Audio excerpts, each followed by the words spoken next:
Сөз айтуға жүрегің жетсе ғана айт. Тігіншілер мен айналар менің ең адал достарым. Тігіншілер әр келгенімде өлшемімді қайталады. Бұрынғы өлшемің бар еді ғой, демейді. Ал адамдар ше? Олар мені өткеніммен ғана сынайды. Жараларым жазылар, жақсы адам болармын деп ойламайды. Айна ешқашан мен жылағанда күлген емес. Мен көз жасымды тия алмай алдында жыласам, ол да үнсіз мұңымды бөлісіп менімен бірге жылайды. Мені кінәламас бұрын. Менің түнгі суық төсегімде жат. Сынық әйнекті бөлмеде қалтырап көр. Жыртық аяқ киімімді киде. Мен өткен сүрлеуден өт, сонда ғана түсінерсің мені. Сөз айтуға жүрегің жетсе ғана айт.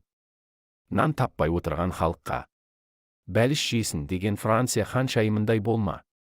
Оқы. Ойлан. Орында 2 кітабынан алынды. Кітапқа тапсырыс беру үшін биодағы сілтемені басыңыз.